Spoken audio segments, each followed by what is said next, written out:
Hello, hello, and welcome back to the Ambitious Podcast. Today is episode 1, and we are diving into everything and unpacking the power of the pivot. And honestly, I'm just so excited to be able to really have like a long form way to have these in-depth conversations with you of things that I would love to talk about on social, but I just genuinely did not have enough time to go to the true depth of where I wanted to go and unpacking a lot of larger conversations and narratives that I'm having behind the scenes and really going deep in that with you. So today we are going to be talking about the power of the pivot, and what that means and kind of what we're going to be looking at is I think a lot of people can see where I am today and can see where my business is today and maybe on social where I am today.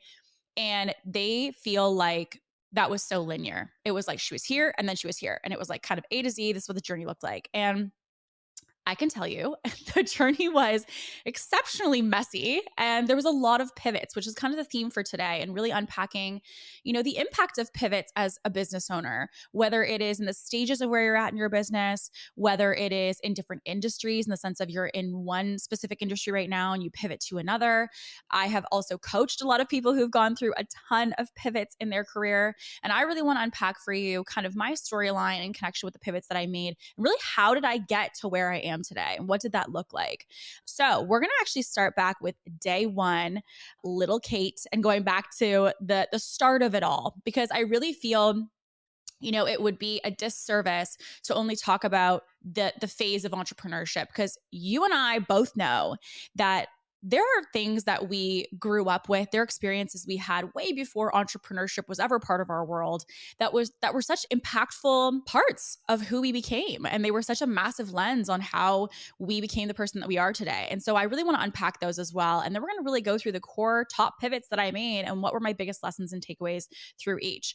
So first things first, a little background on me. I obviously, if you don't know me already and you don't have a lot of extensive research on me, I am Canadian. I grew up in the Toronto area, still live here till this day. And I am actually the second youngest of 4 kids in my family. I was raised by a single mom of 4 kids who's an absolute powerhouse. Shout out Bonnie. And entrepreneurship was not in my upbringing. Like, entrepreneurship was not something in my circle. My immediate family was not an entrepreneur.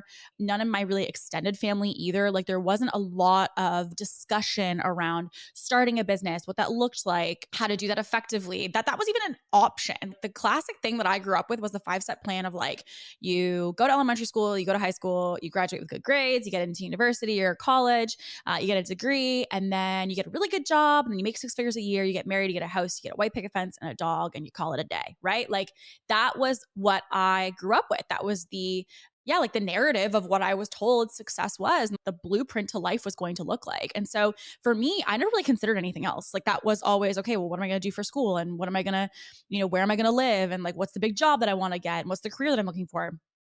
And so to be where I am today meant unpacking and really rewriting a lot of those narratives. And maybe you came from a family where you feel like nobody else around me is doing what I'm doing and nobody seems to understand what I'm looking to do here, or, what I'm trying to achieve. And that's difficult, because when you go into doing something that's so different than the people around you, you also have a lot of narratives of people around you that are impacting you, right? Their thoughts about you starting a business, their thoughts about you going into something that they're not familiar with. It's scary to them because they don't have any context of that working. And so that was very much myself as well. Like, there was a lot of growing up narratives around the fact that this was the way to be successful. And obviously I have I veered to the right. I went a totally different direction.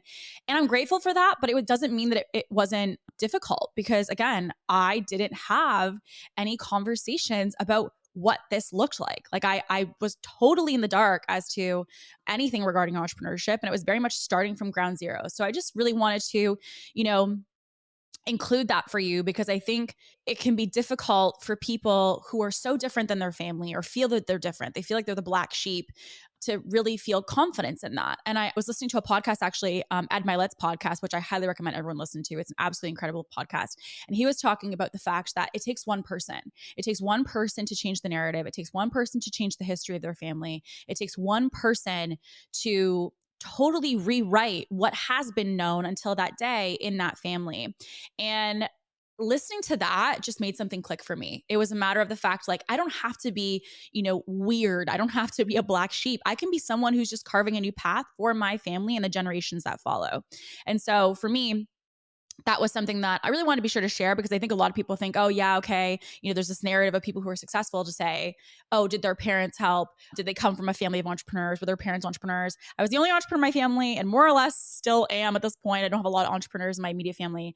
And so I want to encourage you that even if you are someone who is doing something totally different than the rest of your family, that is okay. And you are someone that is going to change the history of the new narrative for your family and the generations that follow. So for me, when I was growing up, as I said, no history of entrepreneurship, no kind of ingrained teaching of what that was going to look like, or the fact that it was even an option. This also kind of compounded when I went into high school. So in grade 8, actually an important part of the context, and you may see me have talked about this on social media before, I actually in grade 8 found that I had a learning disability. So in elementary school, I really struggled. I struggled with math, I struggled with reading, and I just kind of, will be honest with you, I just thought I was dumb. Like, I thought that I just was, for some reason, not like the other kids. I wasn't smart enough. I wasn't going to be successful because of that. I just wasn't smart, is how it like kind of downloaded in my head. And I remember my mom seeing this and being like, okay, like something's amiss here. And they actually ended up going through some formal testing to find out that I actually did have a learning disability, which meant, all in all, that I just have a very different learning style. I'm very much a visual learner, which means that anything that I learn in information, even now as an entrepreneur, everything's on like a whiteboard. It's very much like a beautiful mind in my office. And the reason that I do that is because that's the only way that I learn. That's the core way that I digest information. And so for me, in going into high school, having that as a narrative was very difficult, because I already felt different in elementary school. Going into high school, I had this added layer of the fact that I wasn't like everybody else, and I learned a very different way. And I also was going into high school like everybody else, being like, I don't know what the heck I want to do with my life. I'm like, a teenager. I had no idea what I wanted to do. And when you go into high school, they are like, so like, what are the courses you want to pick? Because that determines who you are in college. And that kind of has this domino effect. And they're getting you, which makes absolutely no sense to me, to pick this at a teenage year, to be like, what do you want to do for the rest of your life? And I'm sorry, but I'm 30 years old and I still feel like I'm discovering what it is that I want to do and who I want to be. And so going into high school, I actually was instructed to take lower level classes. Like, I was told that, like, listen, she's probably not going to go to university. She's probably not going to go to college. So therefore it's probably, best for her, easiest for me to go into the lower level classes and just like graduate from high school. And that was going to be kind of like the thumbs up for me. And my mom, if you guys know Bonnie, she's been in my content a bunch of times, but if you guys know Bonnie, she's a powerhouse, and she is someone who challenges these expectations of us and challenges the quote unquote norm. And so for me, when I was going into high school, she was like, absolutely not. She will take the classes. She is going to university. She will get a degree, and we're going to do it hell or high water. And so bless her heart, she pushed back on the people and the counselors at high school. And I was put into all the higher level classes. And I will not say that that was easy. I was someone who actually had to get a tutor after school every day. I had to go see her multiple times a week to even learn the material.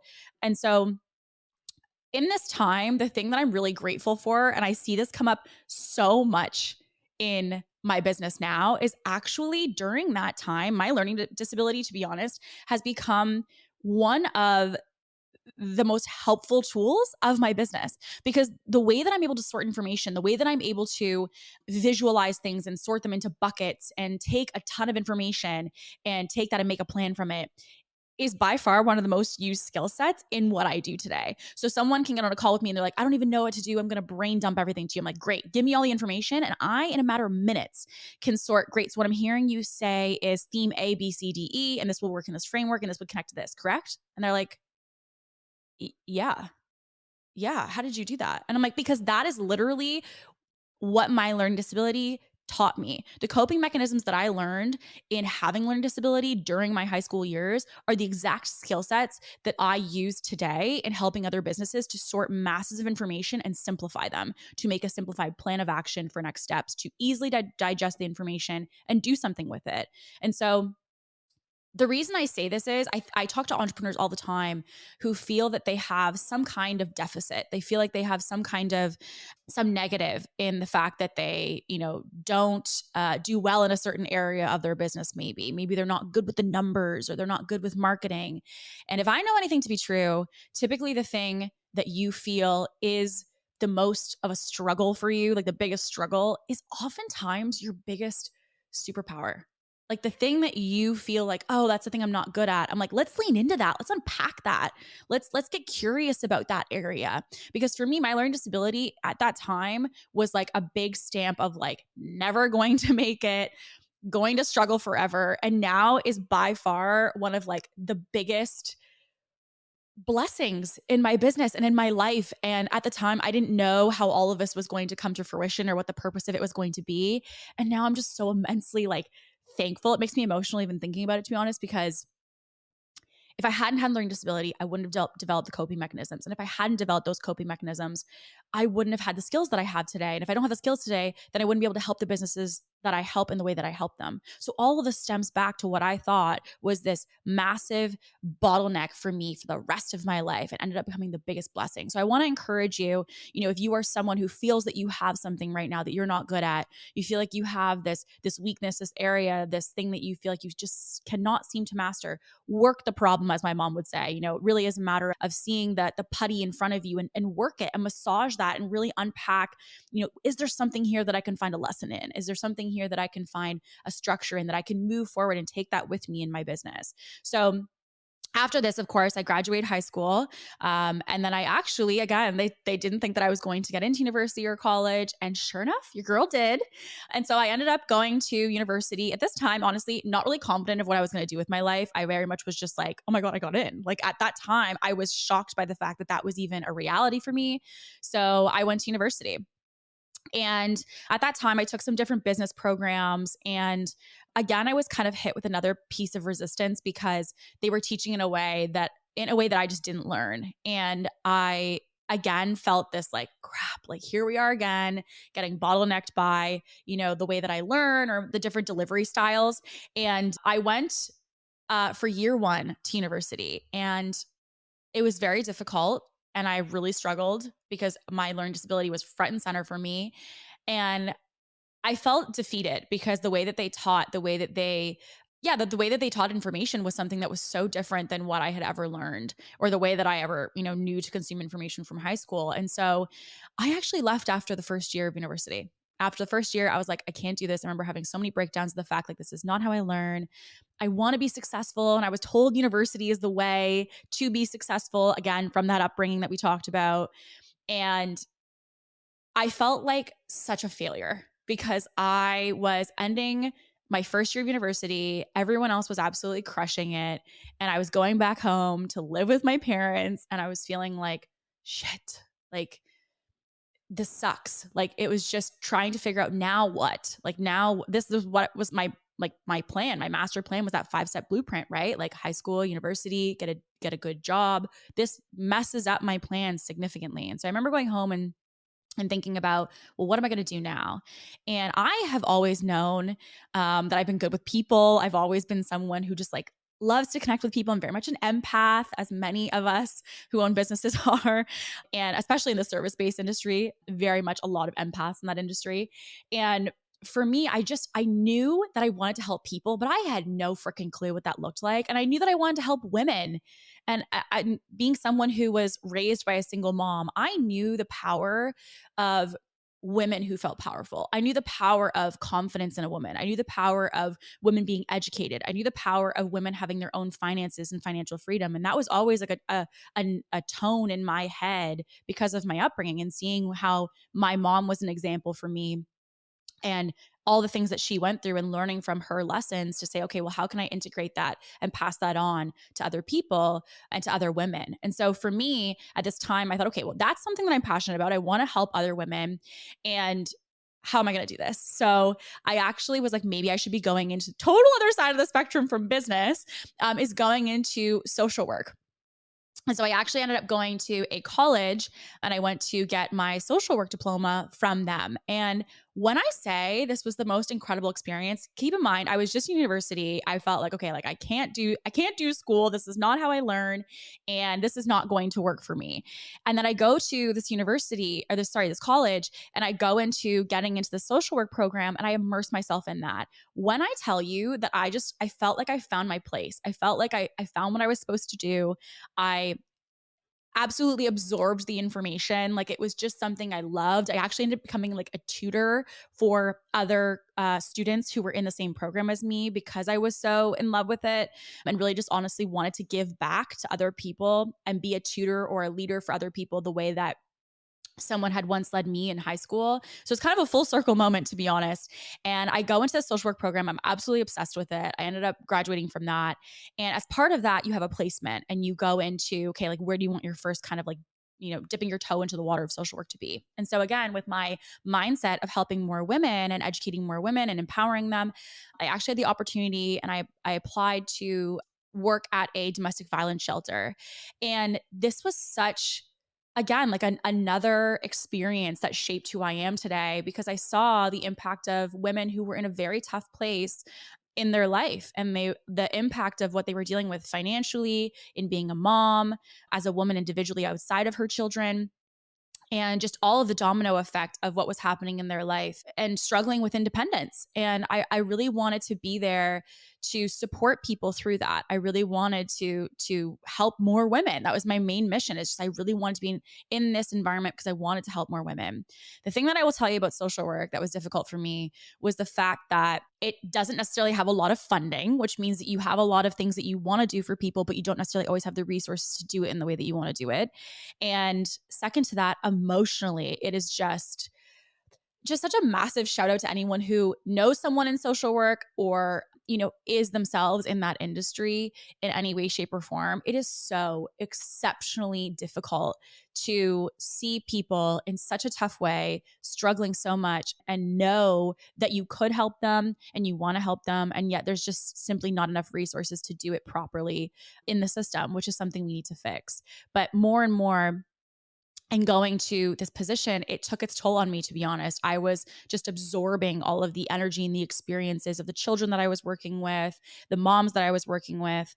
And I actually was just, yeah, really struggling emotionally in this. I just was like, I don't think I could genuinely handle this for the rest of my life. Like, I don't think I could see the hard part of society every day. It was taking its toll on me emotionally, mentally, physically, and I just decided like I don't think I can do this. And so that passion for helping women and empowering women was something that I still very much wanted to do. It was just more a matter of, well, how do I do this now? Because obviously the framework or the approach of how I was expecting to do it has very much changed. And so it's back to the drawing board. And again, as you can imagine at this point, I have had struggle in high school, overcame that. I went to university at this point, dropped out of university the first year, went back to social work. I was like, yes, this is a win. We're making traction on this 5-step plan. Ended up being not the thing that I was going to be doing forever. And I just felt back to the drawing board again. I was like, what is wrong with me? Like, why? I felt like I was seeing on Facebook, Instagram, you name it. I was seeing everybody, what felt like to me, crushing it. Like, everyone was like, I'm getting married and I'm like having a baby. And like, even now, like, there's so much information being put forward to us without context, might I add, of people who were getting into their dream jobs at this point for me. And I just felt like, damn it. Like, I just felt behind. I felt like, when is it going to happen for me? Why do I feel like I'm just like, everyone else's blueprint seems to be working out perfectly fine and mine seems to have like a glitch in the system? Like, what is going on? And looking back on it now, if I know anything to be true, it is the fact that like all of us are, everything that's happening to you is in timeline for what's supposed to happen for you. Like, you are not behind. You are not somebody who is doing anything wrong. You are not someone who has fallen off of anything. Everything is happening in divine timing for you. And the best thing that you can do is be present right now to say, what is the lesson? What is the takeaway? And now that I fast forward to where I am today, now that I see the power of social work and how social work impacts the way that I help people, being in social work allows me to go deep with people in conversations. It allows me to be able to help people with emotional regulation. Social work also ties into the way that I approach business. I approach my entire business and I teach business from a service-based mindset. And what I mean by that is, for example, in selling, I don't talk about sleazy sales. I talk about the fact, like, if you overserve in your marketing and you overserve in the sales process and you genuinely fucking care about people, that will speak volumes in your business and you will see results from that. And I have seen results from that. And my clients have seen results from that. And so social work, well, at that time I was like, well, what the heck is this going to do for me now? Because I'm not going to do anything with it. It is such a massive part of my business now. And it is such a huge philosophy of how I approach our team, our clients, our approach to our business. And again, at the time, did I know that this was going to be a factor for me? Absolutely not.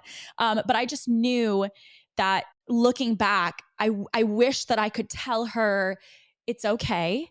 And this is going to be part of your story. And this is a piece of this machine that you're going to build, which is your ultimate life. And so at the time, again, had no freaking idea what I was going to do with social work. But I now see that it was a necessary experience. It was a necessary chapter for me.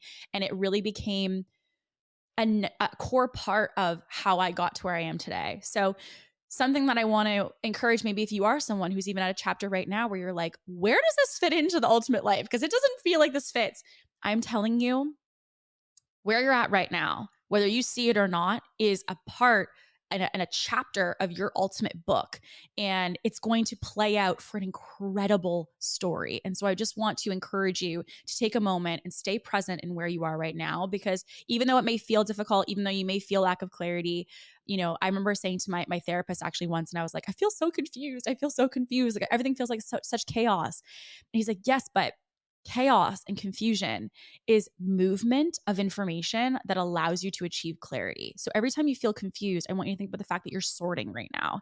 And at this time in social work, I felt so confused because I thought I was going to do that for my career. I thought I was locked in. This is what I was going to do forever.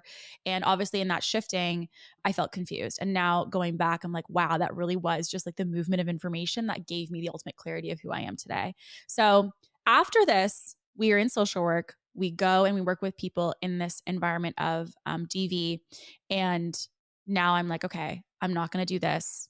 Now what am I going to do? And so granted for my family, I'm sure they're like, what is this kid up to? Because I did university, left, did social work, got that degree, got a job, left. And they're like, okay. So I remember saying, listen, I don't know what I want to do. I don't know what I want to do. And I don't want to just jump into something just to do it. I didn't feel I resonated a lot with school. I didn't feel like I resonated with a lot of like the traditional jobs.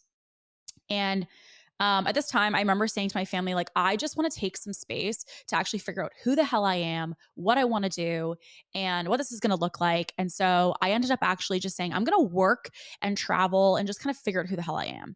So at this time, I actually got a serving job at Toronto Pearson Airport at a celebrity chef restaurant. And so one of my girlfriends at the time was a hostess there, and she was like, oh, you should totally apply to work here. It'd be great. And it was an incredible experience for me for so many different reasons. I, as a server, was able to make, decent money to be able to sustain my life. I was able to have the flexibility to travel, which allowed me to really experience the world and different cultures and have the freedom to do so. And I also was able to, just interact with so many different types of people in that environment, given the fact that it wasn't an airport. I was able to interact with so many different types of people. And I'm grateful for this chapter of my life. I really am. I really, really am grateful for my chapter of serving, because it gave me opportunities that I wouldn't have maybe ever thought about. Like I'm talking about with travel. Like I was able to go to Australia and Europe and just take weeks off to go explore the world. And I don't know that if I was in another job at that point, if that was something that I actually would have done. And I remember, having a couple years in doing this, and I still felt this itch. I remember people saying to me in my circle, like, are you going to do this forever? Like, what do you want to do for your career? And I felt this constant pressure of like, I don't know. Like, I really just don't know. And so having these conversations put this little seed in my head of like, okay, like what am I going to do for my career? Do I want to do this forever? And I thought about it. I thought about maybe, doing serving forever, because again, it was something that was very flexible. It's also, as I say this, there's nothing wrong with being a server. I also want to say that, like, I don't think that there's anything wrong if that's what you decide to do with your life. To me, regardless of what career you pick for your life, it should be something that you feel is 100% what you want to do because you genuinely love it. Like if you were, for example, like a mom that, having a serving job in the mornings allows you to be done by 2:00 and you get to take, weeks off if you need it and book off whenever you need. And it has flexibility for you. Like do your thing, whatever makes you happy, do it. Like I don't want people to feel that I have this negative connotation with serving, because it was a very incredible chapter in my life, and it gave me a lot of opportunities.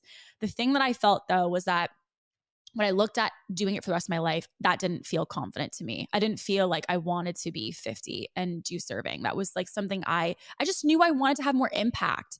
I knew that I had this, again, goal of helping women, and I just didn't know what that looked like yet, but I had this goal of helping women, and I had to figure out like how was I going to do that, right? Like how is it going to help these women? How is it going to have this impact?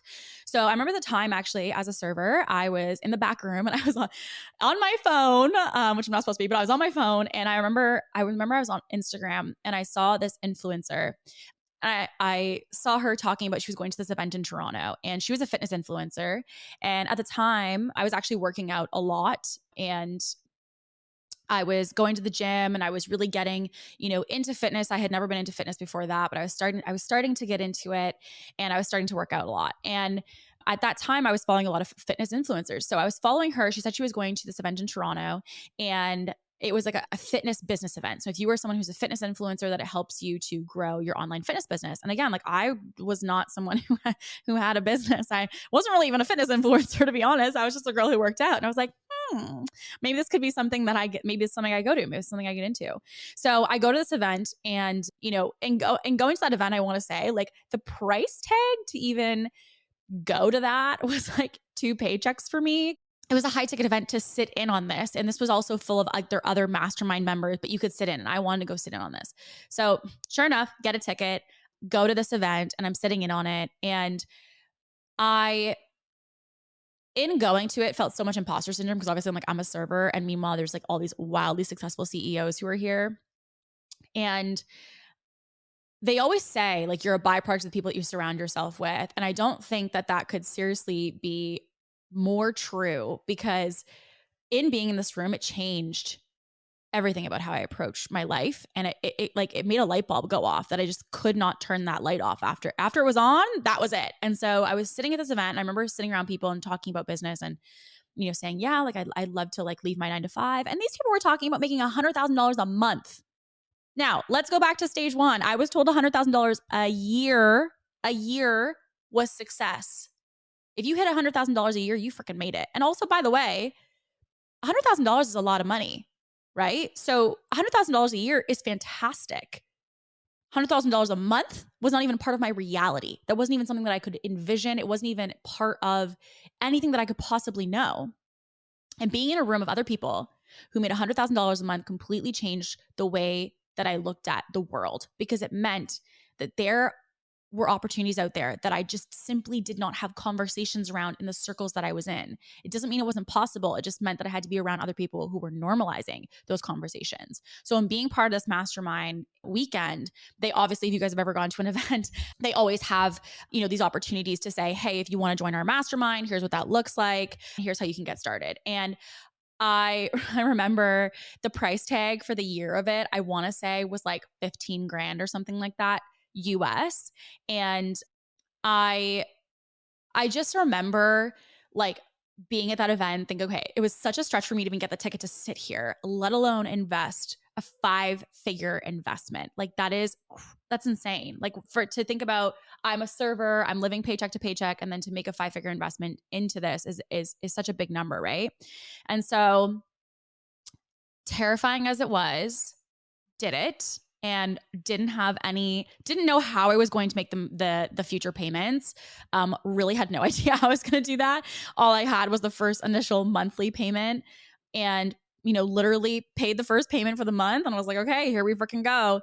And, at this time, I felt like this instant shift in me, because it was, this belief that, okay, when you take action like that, you just unlock a part of yourself. You unlock this belief in yourself. You unlock this passion and drive of like, I got to make something of this now. I got to do something with this. And so joining the mastermind, go into this mastermind and start getting to work. And so this was starting to post on Instagram, starting to make a program, starting like the 101 of like building the ground up from, having this business. And I also will say that when I started, I lied to everybody that I know. I have since, obviously, they know what I'm doing. They know what I do now. But at the time, I'll be honest, I lied to everybody. Everyone's like, what are you doing on Instagram? I'm like, oh, nothing. Like, I'm just like, I don't know, like just posting, just farting around on there. And the reason that I did that is because honestly, I wasn't even confident at the time. I wasn't sold that I was going to do this. Like, I wasn't confident fully in myself yet to feel like, yeah, I can really rep this to other people. And so I kept it very hush hush for a little while and very like, you know, under the radar because to explain to other people, I didn't really feel confident in it. So I was like, how could I really tell someone else about this? And this is also something I want to say is that I think that if you are still figuring something out, you don't need to share everything with everybody. You don't. Like it's not that you have to lie to everybody. I don't know that I wouldn't do that now. And I obviously have since then really apologized to people to say, hey, like I'm sorry that I approached it that way. But I felt like it was something that I need to keep for me. And I felt like it was something that it might not make sense to other people and they may not understand me. And I didn't want that to cloud my judgment. And until I felt clarity, I didn't want to have conversations that created confusion for me, even further than the confusion that was happening in my head. Because keep in mind, at this point, like I had not grown up this way. I am not someone who ever had these experiences to entrepreneurship, ever knew the knowledge of all of these things. And so I didn't even know what this was going to look like for me. So how could I possibly explain that to somebody else? And so I want to also encourage you, if you ever have felt or you currently feel like right now you're kind of working out the kinks of something, you don't need to explain it to people. All you need to simply say is the fact that, you know what, yeah, I'm actually processing through that right now. There's a lot of different pieces I'm working out. I don't quite have all the clarity on it yet, but I'm working the problem and that's that, right? Like you don't have to have answers for everything. You're allowed to have space where you're in a discovery process and you're just getting curious about the information in front of you. So just something I want to be sure to pass along. So I go to this event and I start this online fitness business. At the time, because of all of this, I actually ended up having to move back in with my mom where I was sleeping in a single bed with me and my boyfriend and our dog Brixton. And it was a very humbling moment because obviously at this time we were, really trying to make this happen and trying to make as many sacrifices as we could. And again, it doesn't make sense to other people. Like, why is this couple and their dog sleeping in a single bed? And that was because, all the money that we had was being used toward getting this business up and running. And again, it seems crazy to take these big, risky steps. But again, like all of this has allowed me to get to where I am today. I go and I start this business. And at this time, my big, promise of my business or my big mission with my business was to help women to really understand that you didn't have to cut back on the foods that you love if you really want to have the body that you want. It didn't have to be extremes of extreme exercise, extreme dieting. It really just meant that you had to, have balance. And I want to teach women what that looked like, to be able to eat out, to eat brownies, have wine, all of this. Granted, at this time, that was not the culture. The culture was super skinny. The culture was tons of cardio. The culture was very different than what I wanted to have as the narrative. And since things have changed, which is fantastic, things have finally changed and really opened up to having a lot more balance when it comes to health. But at the time, brownies and wine and getting fit were not really the narrative. And so I did feel like I didn't really fit into the fitness space because I didn't really have the mindset of some of the fitness influencers that I knew and fitness businesses that I knew. And I also feel like at the time I was feeling a little bit weird about the fact that my body was such a big part of my ability to sell. Because again, like I don't know. I just felt like for me, it was something that I always, for some reason, I don't know why it is, but I think about 50 and I think about, do I want to have my body and my abs and my, butt be the thing that makes me money when I'm 50? And again, things have changed significantly since then, and that is not the case today, which is great because obviously, again, like it's not just about the physical anymore, and that conversation is even bigger than ever, which is amazing. But at the time, that's the pressure that I felt, whether that was accurate or not. That's what I felt at the time. And so I was kind of, again, in this place of like, oh crap, because I started this fitness business. It was successful. I was working with clients, but kind of still felt like this might not be for me and this might not be my career. And like, granted, I didn't want to tell anybody this because again, they're going to be like, okay, make up your freaking mind, right? Like you can't stick with anything for long enough was kind of my concern. And so I kept working this, but I at the time was, just really kind of looking, keeping my eyes peeled for other things. So what I did at the time was I made a freebie that was talking about how to sell. And I wanted to kind of test the waters of my audience. I've been posting content for a while then. I want to test the waters of my audience. So I put out this freebie, and I actually had a really good amount of people who downloaded this sales freebie. And this is also to say that, like, if you have an idea, don't box yourself in to having to stick with something just because you've been in it for X amount of time. Like I really did, I did feel that because I had already put in this money to the fitness business, because I had already started it, like I had to see it through, I had to stick with it. And I don't necessarily know that that's true. I don't think that just because you've done something means that you should do it forever, because I think at any moment you have the ability to totally change what you want to do. And I think it's just owning the byproduct of what comes from that. And so I put out this freebie. My mentor, who was my mentor in this mastermind that I had joined, actually downloaded it and said, "Hey, I want to talk to you and I want to have a conversation with you about this freebie. I downloaded it. It's fantastic." I'm like, "Okay, great." So I get on a call with him, and he says to me, "I really would love for you to, mentor my other business owners inside of our mastermind." And I'm like, "Okay." So here's this like multi 7-figure business owner and says, "Hey, I want you to be a mentor for my clients." And I'm like, the mastermind that I was just part of. So I was like, okay. So I joined this team, and I said, absolutely. Like I was terrified. I'll be honest with you. I felt such imposter syndrome. I felt so unqualified. I thought, oh my God, because this is like this wildly successful multiple 7-figure business, and very few women on the team. So I also felt that pressure of the fact that this was a lot of male energy, and I had to really show up and prove my spot here. And so I felt a lot of pressure, but I was like, okay, like here we freaking go. So I said yes, and I ended up becoming a co-coach inside of their mastermind that helped other people to get to 6 figures in their online fitness business. And in being part of this team, again, incredible experience that I had, access to the CEO's brain, the way he made decisions, the way that he led people, the way that he taught sales, all of the different things. And just incredible experience that shaped the person and the entrepreneur that I am today. And in being part of that team, they actually had an opportunity for someone to help out with sales calls. They had a lot of sales calls that were happening, and he said, "Hey, do you want to hop on the phone?" Granted, you guys, at this point, I didn't have extensive sales training. Okay. Like I was not someone who had a lot of background in sales. I didn't have a lot of education in it. And I was like, sure. Like his packages to sell were like 15 grand, and I had no sales experience. And I was like, of course I'll do it. Again, what I want to note here is like sink or swim.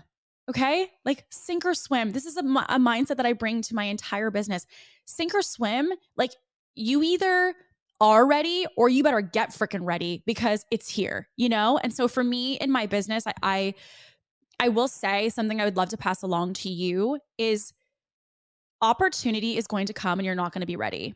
And there's really 2 things that you have in that moment, which you can judge yourself and you can say, well, I'm not ready for this, and I'm not this, and I'm not that. Or you can seek the solution, which is I'm going to get freaking ready. And when I tell you that I tried reading every sales book, as soon as I had opportunities to get on calls, I was reading sales books.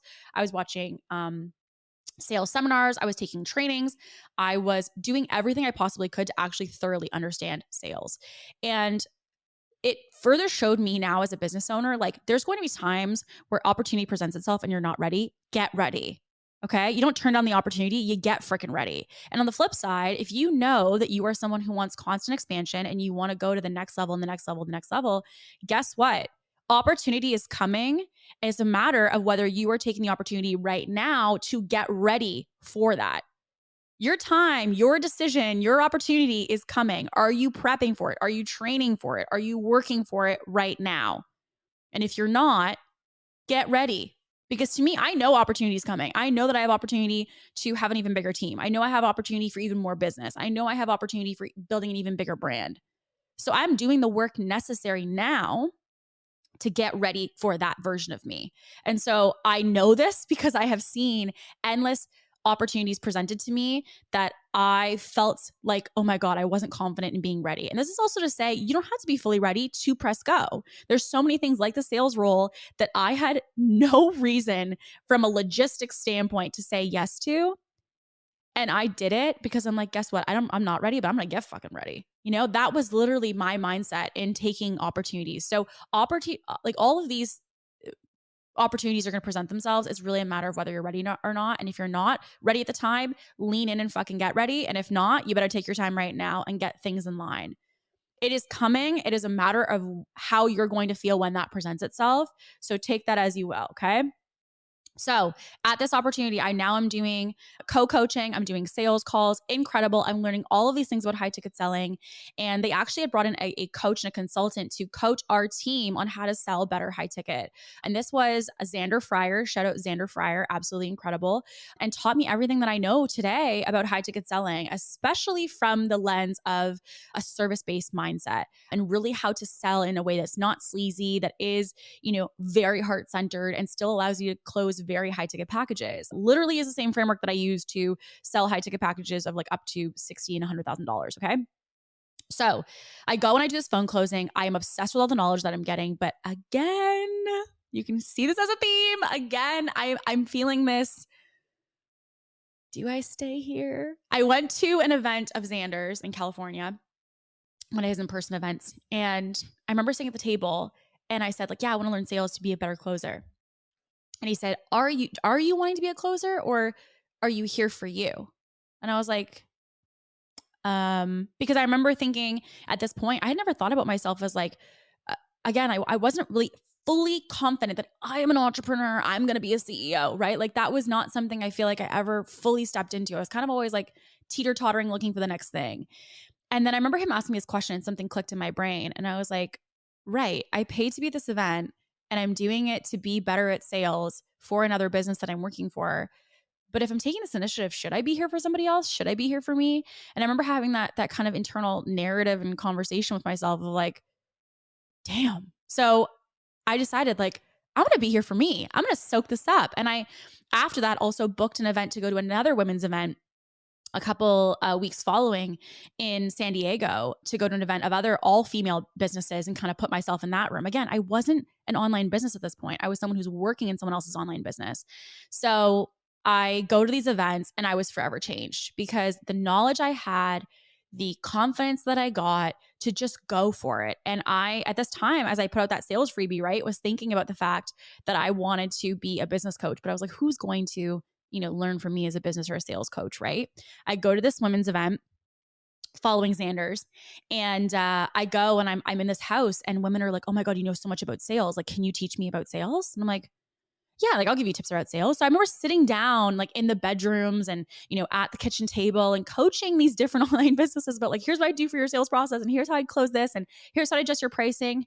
And they were like, oh my God, where do I learn from you? And I'm like, oh, no. I don't have a program. I don't have a program like that. And they're like, well, like, where can I learn more about this? And I'm like, oh no, I don't have anything. Like, you need a program. Like, you need to coach people on this. And it was further confirmation to me of like listening to your environment and the need. Like, I was telling myself that this was not a thing. It was not going to happen. This was not part of my journey. And yet in front of me was confirmation. You need to do this. Like, for me, this was not something that was going to be successful. In front of me, everybody confirming and affirming this was what I was meant to do. And so I came home, I reflected, I thought, oh my God, I'm going to do this. So I created a program. I remember staying up like in the morning, 5:00 in the morning. I was staying up till like 2:00 at night, making this sales program for women to understand how to know how to do high ticket selling.